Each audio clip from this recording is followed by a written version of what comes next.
Today we're taking a look at all the latest NHL trade and free agent rumors. Apparently trade talk around Patrik Laine is heated up again. We're going to take a look at the most likely destination where he could possibly be moved to. Apparently the Vancouver Canucks have interest in Mike Hoffman. The Boston Bruins have interest in Karl Alzner. And apparently we might see additional moves out of Ottawa and Nashville. And you'd have to think after the Leafs signing Joe Thornton, they might be moving out a player to give themselves a little bit more cap flexibility. We'll discuss all the latest news coming up next.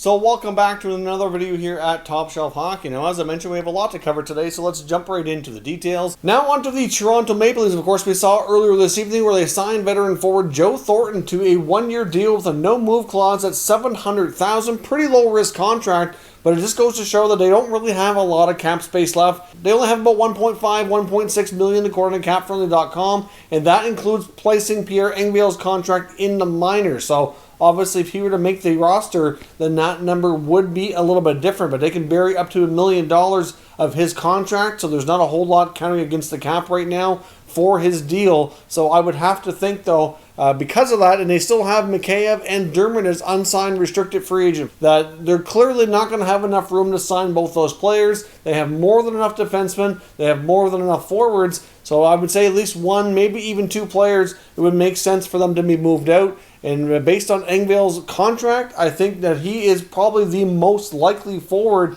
to be in that category as a cap casualty. Now, we saw last year he came up from the minors, had a really good start, had some good offensive numbers, but then he really cooled off. So obviously he's still newer to the NHL, so not to be unexpected, I guess, but you'd have to think after that contract they gave him and all the other vets that have come in, like Thornton and Spezza and Wayne Simmons and Jimmy Vesey, and of course they picked up Joey Anderson in a trade. Like, they have a lot of players making under $1 million that they can put in that bottom six, and obviously he's making more than $1 million, so every little bit really helps to make them their best possible team when it comes to managing the numbers. So you'd have to think Engvall is the most likely forward to be moved, and on the blue line, they have more than enough capable defenders after signing Brody and Bogosian. Of course, you've already got Riley and Muzzin, you've got Justin Hall, you've got Rasmus Sandin, you got Timothy Liljegren, you have Kalle Rosen, Marty Marinson, they signed Mikko Lehtinen. There's more than enough there to go around. Obviously, a few of those players could be buried in the minors as well. So certainly not, a huge problem that they have there. But you'd have to think that, obviously on the right side, for example, you could have Brody and Bogosian be your top two on the right side. So that could possibly make Justin Hall expendable. Of course, on the left side, you have more than enough as well between Riley, Muzzin, Sandin. So you'd have to think that Dermott's probably expendable as well. So I would say right now for the Leafs to gain some necessary cap space, that you're probably looking at players like Engvall, like Justin Hall, and like Travis Dermott, to me, would be your most likely trade bait. But I mean, they may decide to keep Hall too as well, because he has signed a little bit longer than Bogosian. So difficult to say what they do, because I don't think Mikko Lehtinen is coming into Toronto to play in the minor leagues. To be honest, the way we've seen him play so far in the KHL and what he put up last year, I really think he's going to make the team, and not only make it, but be a difference maker right away. So they're going to want to get Lehtinen in the lineup. Sandin proved last year he can get in the lineup. So they're not going to want to box out too many of these younger players. They're going to want to try to spread some ice time around.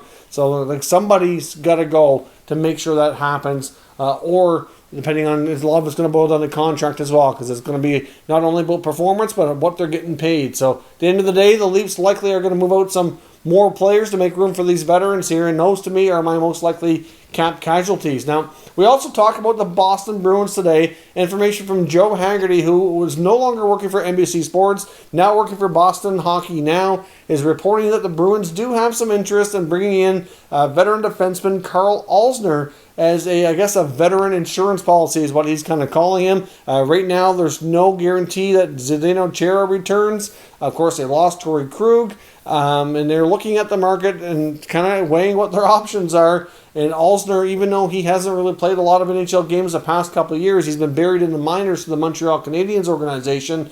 Now that he's free from that, I'm sure he would sign a cheap contract for an NHL opportunity.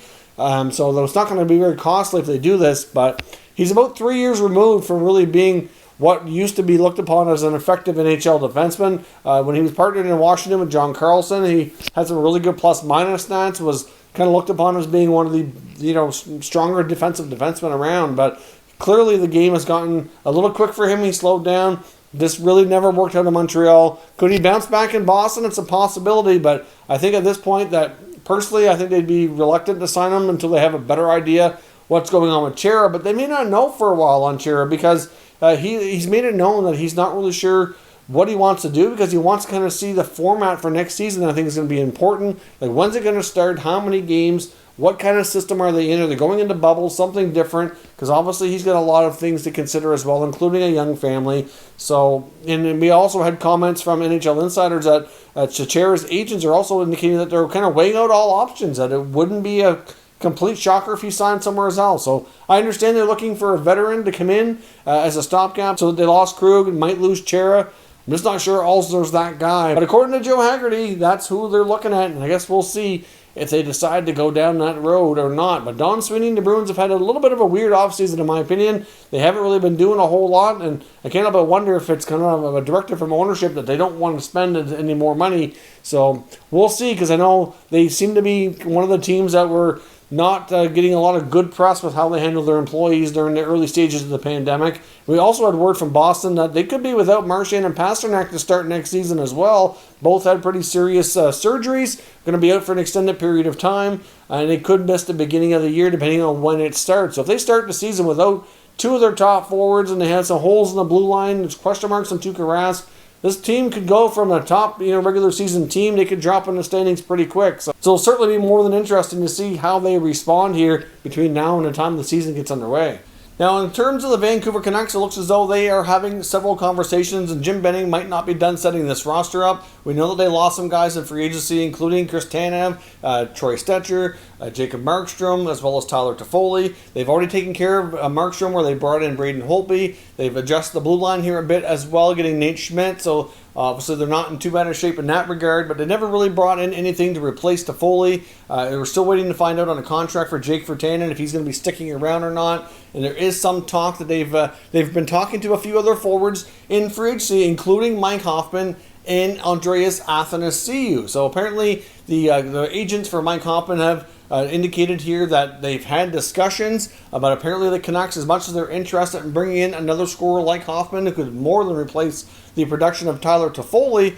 Obviously he was told that there's interest, but they have to move some money out before they can really commit to a contract and get too far in negotiation. So I would think that Brandon Sutter and Louis Eriksson are probably the main targets to move out, which is not going to be an easy task as well. So we'll see what route they go down here to try to clear some space. In the case of Andreas Athanasiou, his agent indicated, which is Darren Ferris, that he kind of got the feeling that the Canucks might be more likely to maybe add more to their blue line before they add another forward. So I'm not sure that really those talks are going to resume, or they may not get too much further in that regard. I don't know how things actually went, but obviously the fact that they're having conversations with some of the UFA forwards out there tells me that they obviously are concerned about losing Toffoli, and they want to bring in somebody else who can play a similar type of role and hopefully give them some extra production for that middle six in the lineup. So obviously, like I said, we don't know the future of Jake Virtanen here yet. More than likely he gets a one-year contract and probably stays, would be my guess.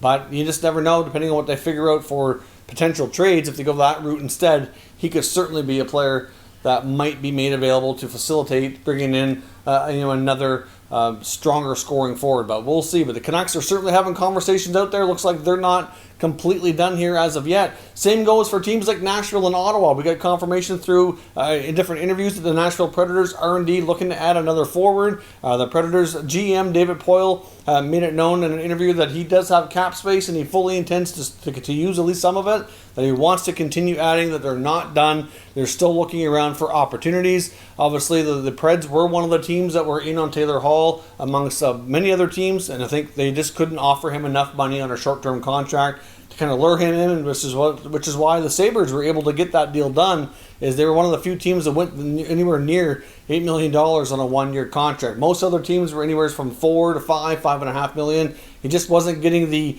lucrative offers he thought he might on a one-year contract. so he decided to go the route of going to Buffalo instead. But the Preds failed to get him. They said they moved out Kyle Turris. They let Craig Smith go to free agency. Granlund's still out there in free agency. They could very well circle back to him. It's a possibility since it's a familiar commodity, but they very well could go in other directions as well. I think the Preds are another team, like I mentioned with Vancouver, who very well could be interested in Hoffman. There was reports before that there was interest. Obviously, like I said, I think he could certainly rejuvenate some chemistry he previously had a while back in Ottawa with Matt Duchene. That's certainly a possibility. Hoffman is a guy who is a proven 25 to 30 goal guy, pretty consistent. So it's amazing that he doesn't have a contract out there as of right now.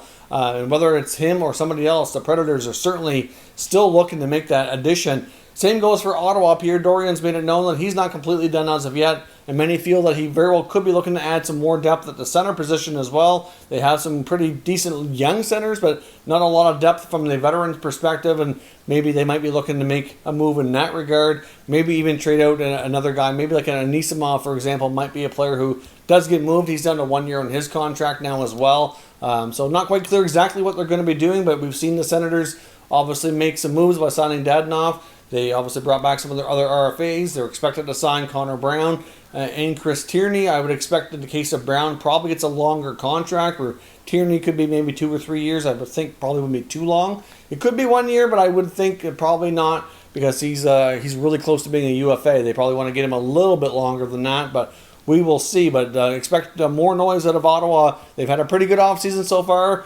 between their 2 top picks in the 2020 draft and what they've accomplished and added so far. So wouldn't be surprised if Pierre Dorian keeps going here to make this team even better and hopefully more competitive. I mean, I don't think they're going to have a shot at the playoffs, but at least they're taking some steps forward here for next year. Now, lastly here, I want to talk about Patrik Laine. We have reports indicating that trade talks are indeed heating up, and some of the top contenders would be the Columbus Blue Jackets and the Philadelphia Flyers. And in my opinion, I don't think you can discount the Carolina Hurricanes. I mean, if you take a look around at these 3 NHL clubs, to me, it makes sense that the Hurricanes might even be able to put together the best package of all 3 teams. Obviously, we know the Jets are likely going to be looking for a center iceman, probably a defenseman, preferably somebody on the right side, and probably either a high pick or a really solid prospect or something. I think they're going to get at least 3 pieces if they move this player, maybe even 4, depending on exactly who the pieces end up turning out to be. But in the case of Patrik Laine, we have reports, as I talked about a bit yesterday, basically the agents for Laine feel it would be best of all parties if he's traded, that Laine can get a fresh start, get more of an opportunity where he wants to play top line minutes, and Winnipeg can get some pieces to kind of fill out some holes in their roster, and everybody kind of wins is how they're feeling about it. So even though he has not officially asked for a trade, there was reports that he wouldn't report to training camp if he wasn't traded. They're saying that's not the case. But I think at this point it is the preference and first choice of Laine in his agents that he does indeed get traded. So what I'm hearing is these are the main teams involved in having some discussions around that kind of player. But he's the kind of player who doesn't come along on the trade market very often. You have to be careful. In the case of Winnipeg, and if you're the other teams, you have to try to pounce on the opportunity, because when is another 30 to 40 goal scorer going to become available? It's not something that happens here very often. But I think the Flyers are well stacked between their NHL roster and their prospects. And same thing goes for Carolina. I think the Carolina Hurricanes would have to probably give up a player like Martin Necas, would be the center more likely. They have lots of defenders. I'm not sure who would be the preference to be. Maybe Pesce, but probably who I would think who the Jets would want, because I don't see them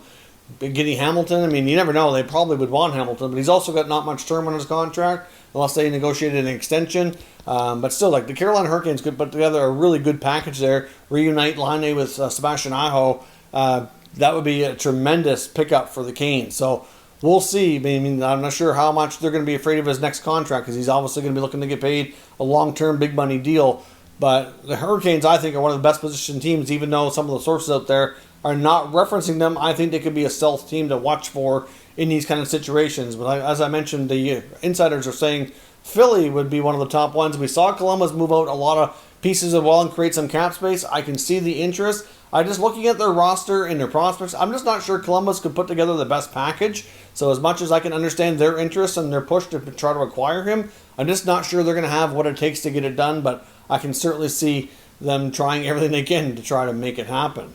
And I also don't think we can completely rule out division rival the Minnesota Wild, but I think the Wild would have to pay a bigger price than these other teams. But of course they have right shot defenseman Matt Dumba, who's heavily rumored to be on the trade block here as well. He could be a great piece to go back to Winnipeg to help their blue line. And obviously the Wild do have a little bit better position when it comes to their forwards now than it used to, based on some of the moves we've seen Bill Guerin make this offseason. I can't imagine he'd want to part with a guy like Kaprizov, for example, but still, the Wild are in a position now that they do have a little bit better of a situation with some of their forwards, that they might be able to include somebody that would entice the Winnipeg Jets, but I think Dumba would certainly be the main piece if they indeed went down that route. But I don't think you completely rule them out either from that perspective. We know Bill Guerin's been aggressive this offseason. Dumba would be a great piece in Winnipeg, so you can't help but wonder if the two division rivals would possibly hook up. But like I mentioned, usually when you get division rivals making trades, in most circumstances, you have to pay a steeper price to make the deal. But at the same time, these are not normal times, and we've seen players move between teams that are just crazy low prices right now because it's all about freeing up cap space. So we will see what happens, but the Patrik Laine situation appears to be heading more so down the possibility of a trade. Things are heating up, and it would not be shocking before too long if we do indeed have a trade based on what we're hearing here from the reports around the NHL. So let me know what your thoughts are down in the comments, and we can discuss further. If you're new to the channel, consider subscribing and turning on your notifications so you don't miss any future content. And give this video a thumbs up if you enjoyed it. I'd appreciate it if you did. As always, thank you for watching, and I'll catch you next time.